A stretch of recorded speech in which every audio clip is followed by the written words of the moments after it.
이제 이 시간 오늘 우리에게 주신 함께 읽은 본문 마가복음 14장 43절로 52절 말씀에 기초하여서 마가복음 강의의 16번째 시간입니다. 하나님의 방법으로 세상과 싸우라 라고 하는 제목으로 함께 말씀의 은혜를 나누도록 하겠습니다. 주일 오전 말씀 우리가 마가복음을 계속해서 살펴보고 있습니다. 마가복음에 기초하여서 생각해 볼 때에 예수님께서 이 땅에 오셔서 사역을 시작하실 때 가장 처음으로 선포한 메시지는 다음과 같으니 마가복음 1장 15절 말씀에서 기록하고 있습니다. 마가복음 1장 15절 말씀 같이 한번 읽어보겠습니다. 이르시되 때가 찼고 하나님의 나라가 가까이 왔으니 회개하고 복음을 믿으라 하시더라. 아멘. 예수께서 처음 선포하신 메시지가 이것입니다. 때가 찼다, 하나님의 나라가 가까이 왔다라고 선포하십니다. 예수님께서 이 땅에 오심으로 하나님의 나라가 이 땅에 임하였다라는 말씀을 예수님께서 선포하심으로 공적인 사역을 시작하십니다. 우리는 예수님의 귀한 구원의 사역으로 하나님 나라의 백성이 된 자들입니다. 그래서 이 시간 이 하나님의 나라와 세상의 나라를 좀 대조하면서 말씀을 살펴보고자 합니다. 이 내용에 있어서 우리의 이해를 돕는 말씀이 있으니 누가복음 6장 말씀으로 가서 살펴보겠습니다. 누가복음 6장에 먼저 20절로 22절 말씀 신약성경 99페이지에 있는데요. 제가 한번 읽어보겠습니다. 예수께서 눈을 들어 제자들을 보시고 이르시되 너희 가난한 자는 복이 있나니 하나님의 나라가 너희 것임이요 지금 줄인 자는 복이 있나니 너희가 배부름을 얻을 것임이요 지금 우는 자는 복이 있나니 너희가 웃을 것임이요 인자로 말미암아 사람들이 너희를 미워하여 멀리하고 욕하고 너희 이름을 악하다 하여 버릴 때에는 너희에게 복이 있도다. 아멘. 그런데 이어지는 6장 누가복음 6장 24절로 26절 말씀은 또한 다음과 같습니다. 제가 또 읽어보겠습니다.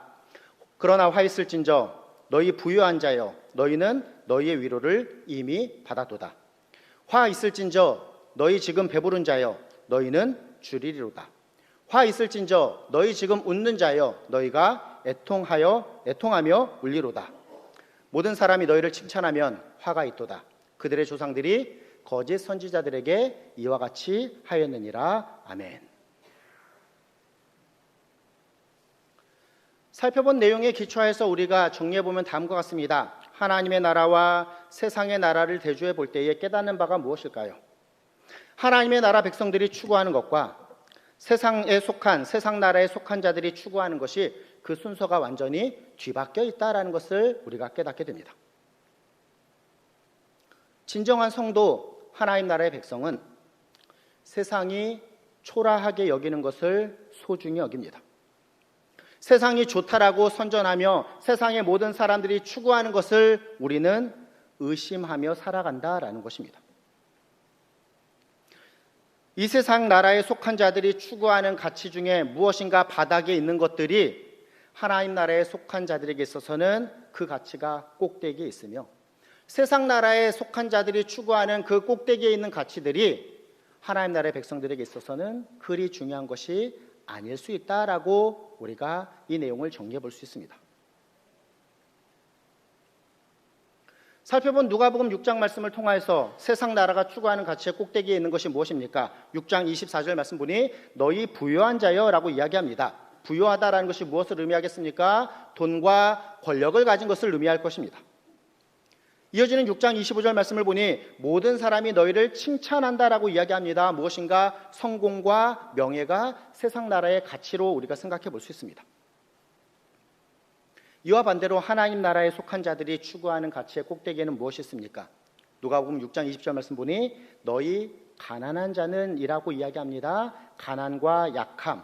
또 6장 22절 말씀을 보니 너희를 미워하며 멀리하고 욕하고 너희 이름을 악하다 하며 버리는 그와 같은 자라고 설명합니다. 버림과 고난이 하나님 나라의 백성들에게 있어서 귀한 가치의 모습이다라는 것을 성경에 기록합니다. 이러한 개념을 배경으로 하여서 이제 오늘 본문 마가복음 14장 43절로 52절 말씀을 함께 살펴보고자 합니다. 오늘 본문의 배경이 되는 이 겟세마네 동산에서 예수님께서 지금 잡히시는 이 사건을 기록하고 있는 이 내용은 사실 이 두 나라의 충돌을 기록합니다. 하나님 나라와 세상 나라의 가치가 충돌하고 있다라는 것입니다.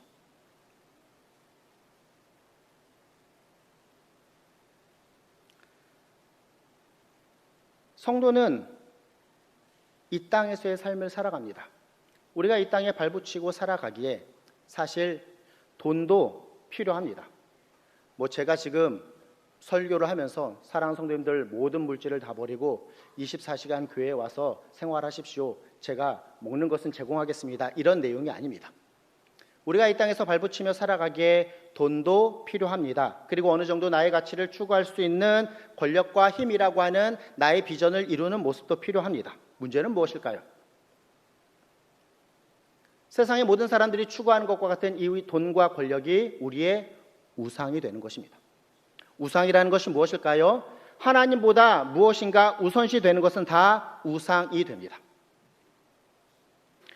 하나님보다 이 돈과 권력이 우선시 되므로 결국 우리 믿는 성도들이 온전히 바라보아야 할 하나님, 그런데 그 하나님을 바라보는 시각을 막고 결국 우리가 신앙을 가진 자라고 하면서도 온전한 신앙의 모습으로 살아가지 못하는 어그러진 모습이 될 수 있다는 것을 오늘 본문이 우리에게 교훈하는 것입니다. 오늘 본문에서 우리는 예수님의 제자입니다. 예수님을 따랐던 자입니다.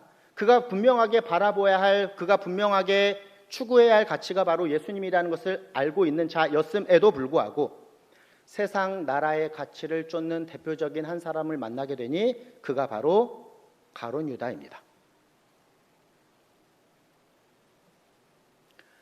앞에서 누가복음 6장 말씀을 통하여서 세상 나라가 추구하는 가치의 꼭대기에 무엇이 있음을 살펴보았습니까? 돈과 권력, 성공과 명예가 있다는 것을 살펴보았습니다. 이 내용을 통하여서 우리가 가룟 유다의 모습을 한번 보도록 하겠습니다. 가룟 유다가 그러하였습니다. 그는 예수님의 제자였습니다. 그러함에도 진정한 왕, 진정한 하나님의 아들 되신 예수님을 바라보는 것이 아니라 돈과 권력을 바라보는 자가 되었다라는 것입니다. 먼저 유다는 돈과 친했습니다. 말씀 한번 볼까요? 요한복음 12장 3절로 6절 말씀입니다. 같이 한번 읽어볼까요? 마리아는 지극히 비싼 향유 곧 순전한 나드 한 근을 가져다가 예수의 발에 붓고 자기 머리털로 그의 발을 닦으니 향유 냄새가 집에 가득하더라.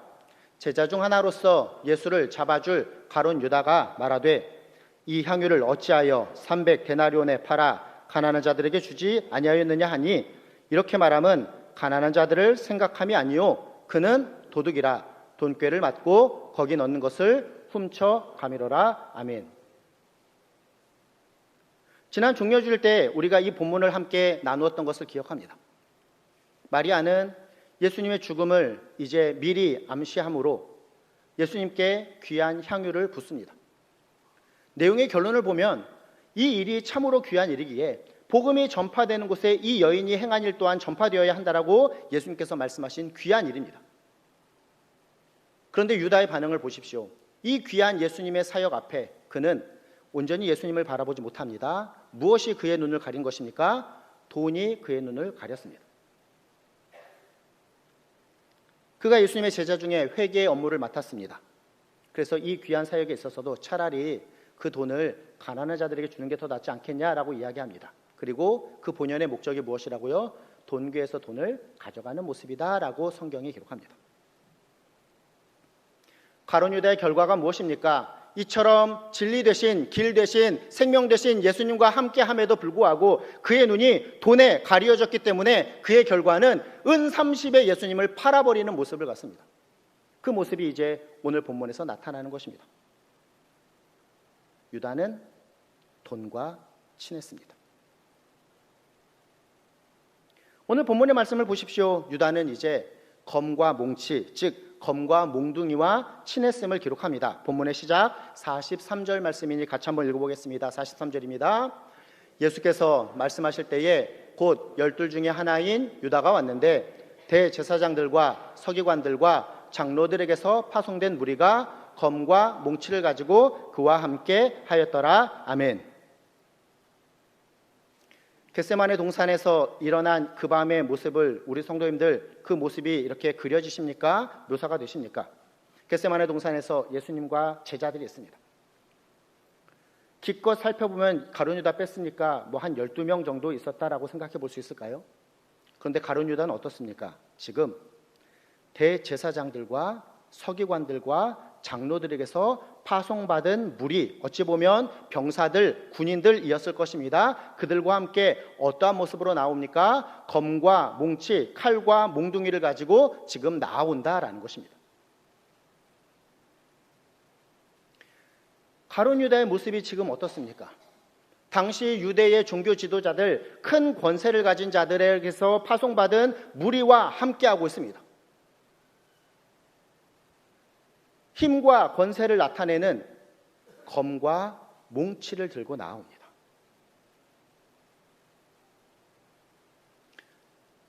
예수님께서 겟세마네 동산에 계신 것을 가룟 유다는 알고 있었을 것입니다. 제자들과 함께 있었다라는 것을 알고 있었을 것입니다. 제자들이 뭐 얼마나 무장을 하고 있었을까요? 그러함에도 불구하고 가룟 유다는 검과 몽치, 즉 칼과 몽둥이를 가졌던 그의 모습을 나타냅니다. 결국 그가 어떠한 가치를 추구했는지를 분명하게 드러냅니다. 힘과 권력이 나에게 있어서는 최고의 추구하는 가치이다라는 것을 이 겟세마네 동산에서 분명하게 보여주고 있는 것입니다. 예수님을 잡고자 할 때에 그 유력한 대제사장들과 서기관들과 장로들에게서 파송된 무리와 함께 그 권력을 가지고 칼과 몽둥이를 들고 그 힘을 가지고 지금 예수님께 나온 것입니다.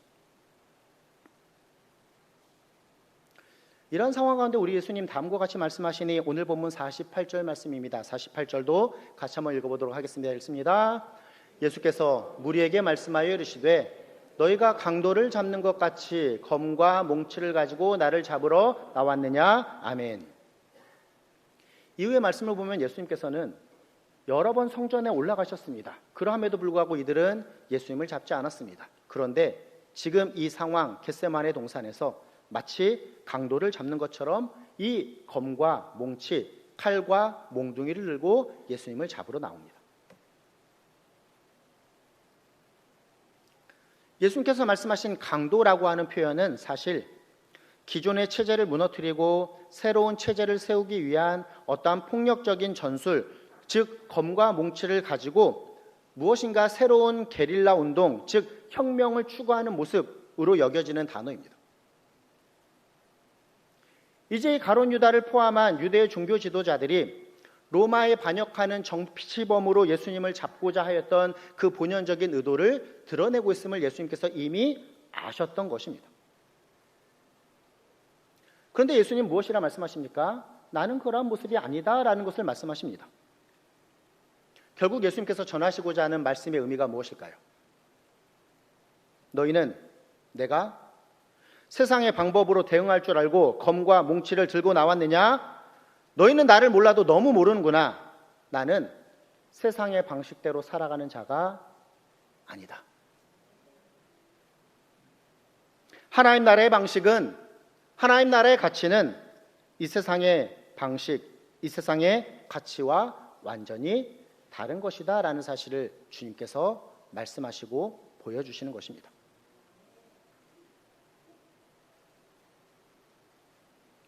그런데 본문의 내용을 잘 살펴보면 안타깝게도 이 부분에서 우리가 다음과 같은 내용 또한 발견하게 됩니다. 예수님을 지금 잡으려고 한 이 가룟 유다와 또 가룟 유다와 함께 온 그 무장한 그 무리들 뿐만 아니라 안타깝게도 예수님 편에 있던 그 제자들 또한 이 놀라운 진리, 하나님 나라의 방식과 그 가치를 알지 못하고 그들 또한 세상의 방식으로 먼저 반응하였음을 살펴보게 됩니다. 오늘 본문 47절 말씀인데요. 같이 한번 읽어보도록 하겠습니다. 읽습니다. 곁에 서 있는 자 중에 한 사람이 칼을 빼어 대제사장의 종을 쳐 그 귀를 떨어뜨리니라. 아멘. 병행되는 요한복음의 말씀을 살펴보면 칼을 빼어서 대제사장의 종의 귀를 쳐서 떨어뜨린 자는 바로 예수님의 제자 중에 수제자로 불렸던 베드로였다라고 기록합니다. 그리고 그 대제사장의 종은 말고이다라고 기록합니다. 베드로, 그 또한 예수님의 제자였습니다. 3년여간 예수님 곁에서 그 누구보다도 하나님 나라에 대한 복음을 많이 들었고 가장 잘 알고 있었던 베드로였습니다. 그런데 상황이 다급하여지자 그는 본능적으로 하나님 나라의 방식이 아니라 세상 나라의 방식대로 반응하고 선택하였다라는 것입니다. 그런데 사랑하는 성도 여러분, 우리 중에 누가 베드로에게 돌을 던질 수 있겠습니까?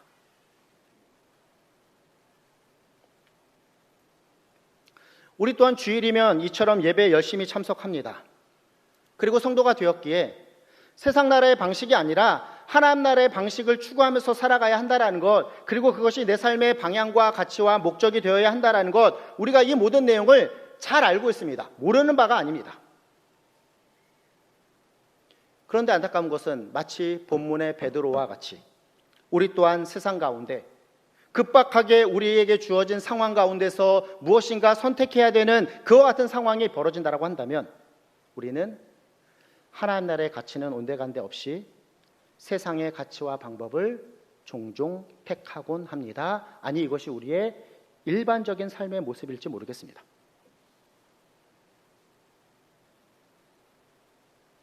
눈에 보이지 않는 영적인 부유함보다 당장 눈에 보이는 세상의 부유함을 추구하고자 하고, 즉 하나님의 나라의 가치를 추구하기보다 세상의 가치인 돈과 권력, 성공과 명예를 추구하는 것이 성도로서 살아간다라고 하면서도 그렇게 살아가지 못하는 우리의 모습일지 모르겠습니다.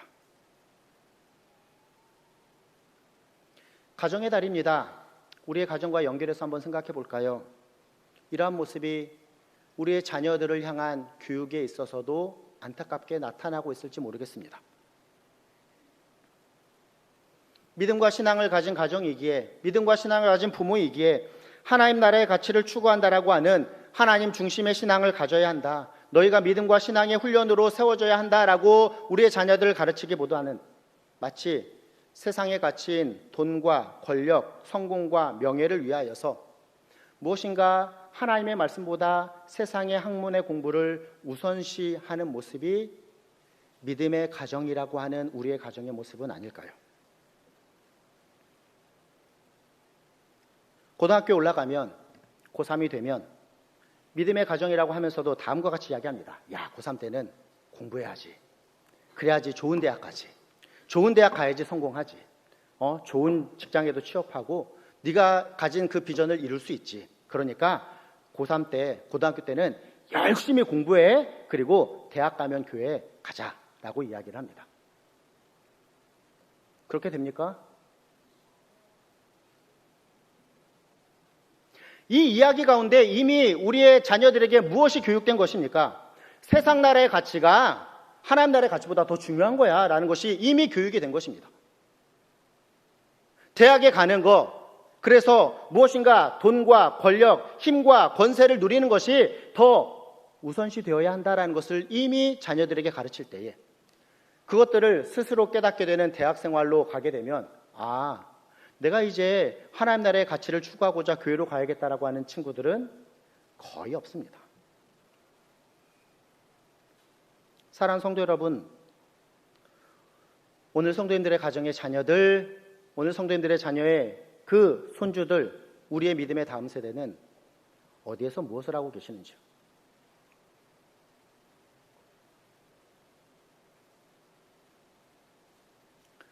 사실 이것이 쉬운 일은 아닙니다. 이처럼 하나님 나라의 가치를 따른다라는 것이 참으로 어렵다라는 것을 오늘 본문이 계속해서 강조하고 있습니다. 50절 말씀을 볼까요? 함께 읽어보겠습니다. 제자들이 다 예수를 버리고 도망하니라. 아멘. 더해서 51절, 52절 말씀도 보겠습니다. 함께 읽습니다. 한 청년이 벗은 몸에 배 혼니부를 두르고 예수를 따라가다가 무리에게 잡힘에 배 혼니부를 버리고 벗은 몸으로 도망하니라. 아멘. 본문의 마지막에서 무엇을 기록하고 있습니까? 베드로를 비롯하여서 수년간 예수님을 곁을 지켰던 제자들, 이제 그들이 진짜 믿음의 시험이 닥친 그 상황이 되었을 때에 그들은 제자, 즉 예수님을 따르는 모습을 내팽개치고 도망갔다라는 것을 기록합니다. 이들은 몇 시간 전 예수님과의 마지막 만찬 때 무엇이라고 이야기한 자들입니까? 마가복음 14장 31절 말씀도 가보면 다음과 같이 기록하고 있으니 같이 함께 읽겠습니다. 베드로가 힘있게 말하되 내가 주와 함께 죽을지언정 주를 부인하지 않겠나이다 하고 모든 제자도 이와 같이 말하니라. 아멘. 내가 차라리 목숨을 잃는다 하더라도 주님을 부인하거나 주님을 떠나지 않겠습니다라고 베드로가 이야기합니다. 그리고 모든 제자도, 베드로뿐만 아니라 모든 제자도 그와 같이 말하였다라는 것입니다. 그런데 몇 시간 후에 이들은 다 벗어던지고 도망하였다라는 것입니다.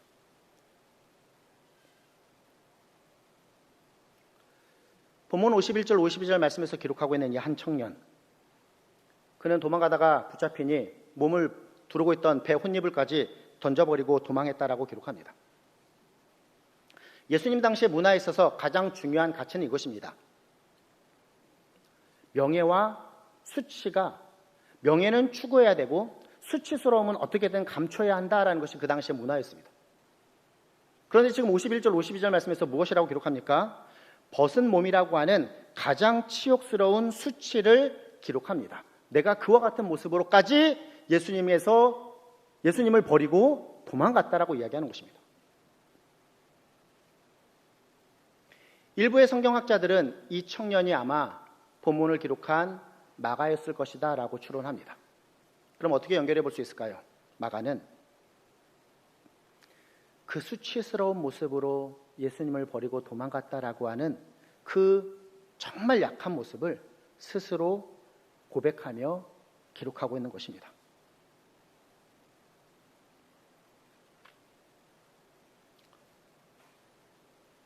이러한 연약함의 모습을 살펴봅니다. 그러나 본문이 전하는 가장 분명한 메시지는 무엇입니까? 예수님께서 유다와 그와 함께한 예수님을 잡으려고 나온 무리 뿐만 아니라 예수님께서 더하여서 함께하고 있는 베드로와 그 제자들 뿐만 아니라 이 말씀을 받는 우리 모든 성도인들에게도 이렇게 말씀하시는 것입니다. 내 나라는 이 세상 나라가 아니다. 너희는 세상 나라의 가치보다 우선시해야 할 하나님 나라의 가치를 따라 살아가는 자들이 되어야 한다라고 말씀하시는 것입니다. 이 땅에 오신 예수님께서 그러하셨습니다. 예수님은 하나님 나라의 가치를 따라 사셨습니다. 돈과 권력, 성공과 명예, 우리 예수님 이런 것들을 다 추구하실 수 있는 능력이 있으신 분이십니다. 그런데 그러한 모습으로 살아가지 않으셨습니다. 가난과 약함, 버림과 고난의 삶을 사십니다. 이제 그 버림과 고난의 가장 끝인 십자가의 길로까지 나아가고 계십니다. 예수님의 이야기로서만 그쳐야 할까요? 아닙니다. 예수님을 믿는 우리, 이제 예수님의 그 십자가 구원 사역으로 이 땅에서 발붙이며 살아가지만 하나님 나라의 백성이 된 우리, 이제 우리 또한 그 예수님을 본받아 하나님의 나라 가치를 따라 살아가는 자들이 되어야 한다라는 것입니다. 그런데 문제는 저와 우리 성도님들에게 이 일이 어림조차 없을 것입니다. 어림조차 없기에 그냥 포기하고 좌절하는 모습이 우리에게 합당한 모습일까요? 뱁새가 황새 쫓아가다가 가장이 찢어지니까 그냥 쫓아가지 말아야 한다라고 우리가 결론 지어야 할까요? 그것이 아닙니다. 다음과 같이 예를 들어보도록 하겠습니다. 세상 나라의 가치대로 살아가는 사람과 세상에 발붙이며 살아가나 하나님 나라의 가치를 추구하면서 살아가는 모습, 우리가 이러한 모습이 되어야 할 텐데요. 이러한 모습을 한번 가정해 보도록 하겠습니다. 세상 나라의 가치대로 살아가는 사람은 어떨까요? 돈과 권력, 성공과 명예를 추구하려고 합니다. 이러한 세상의 가치는 세상의 방식에 익숙하여져야 그것들을 이룰 수 있는 가능성이 큽니다. 세상의 방식대로 나아갑니다. 세상의 방식, 어떠한 방식일까요? 누군가를 눌러야 내가 힘을 얻습니다. 누군가 갖지 못한 것을 가져야 내가 소유한 자가 됩니다. 세상의 방식은 이처럼 무엇인가 경쟁하고 비열한 방법이 됩니다. 그 비열한 방법 또한 정당화하기 마련입니다. 세상의 방식대로 세상의 가치를 추구하고자 하는 삶을 우리가 살아가게 될 때에 남을 짓밟아야 할 경우가 많이 생기므로 거짓말, 사기, 모함 등도 서슴지 않게 됩니다. 그런데 이와 대조되는 하나님 나라의 가치를 추구하는 모습은 어떨까요? 우리 주님과 같이 세상에서의 약함, 가난, 버림, 고난의 모습과 가까운 모습이 되기 마련입니다. 물론 이것이 당장 우리에게 유쾌한 모습은 아닐 것입니다. 가난과 약함, 버림과 고난, 이것은 사실 우리가 그렇게 좋아하는 것들이 아니기 때문입니다. 그런데 그와 같은 모습에 가까울수록 우리가 예수님을 닮아간다라고 하는, 그러한 모습에 가까울수록 우리가 하나님 나라의 백성에 가깝다라는 사실을 깨닫고 더 진정한 기쁨과 감사를 이루는 삶으로 나아갈 수 있습니다. 때로는 손해도 봅니다. 때로는 억울한 상황에 처하기도 합니다. 그런데 이와 같은 상황, 이와 같은 모습 가운데 다음과 같은 진정한 깨달음을 얻습니다. 아, 내가 주님을 닮아가고 있구나.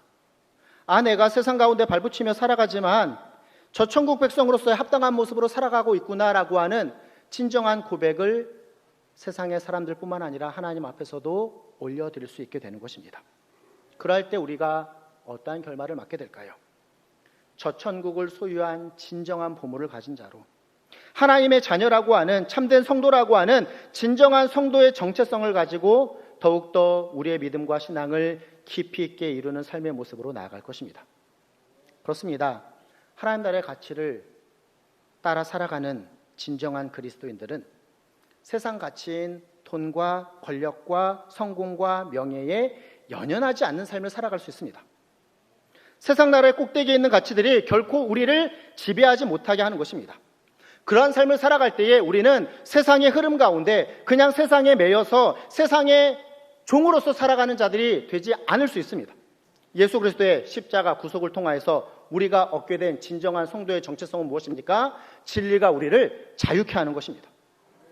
그 은혜를 받은 합당한 자로서 우리는 이제 무엇인가 얽매고 무엇인가 우리의 존재 자체가 무엇인지 모르게 하는 그와 같은 세상의 가치를 따라가는 삶이 아니라 하나님의 가치, 하나님 나라의 가치를 이루며 살아가는 존재로 살아갈 수 있게 되는 것입니다. 물론 쉽지 않기는 하지만 말입니다. 우리가 이러한 길을 걸어갈 때에, 참된 성도로서 이와 같은 삶을 살아갈 때에 때로는 하나님의 은혜 가운데 돈과 권력이 우리에게 주어질 때도 있습니다. 그러면 그러한 모습으로도 내가 하나님의 나라를 위해 할 수 있는 일이 많아짐에 감사하는 삶을 살아갈 수 있고, 반대로 내가 하나님 나라의 가치를 추구하는 삶을 살다 보니 돈과 권력이 없는 모습으로 살아간다 하여도 내가 하나님의 뜻대로 살아가는 자가 될 수 있다라는 그 사실 하나만으로도 감사하는 자가 될 수 있는 것입니다.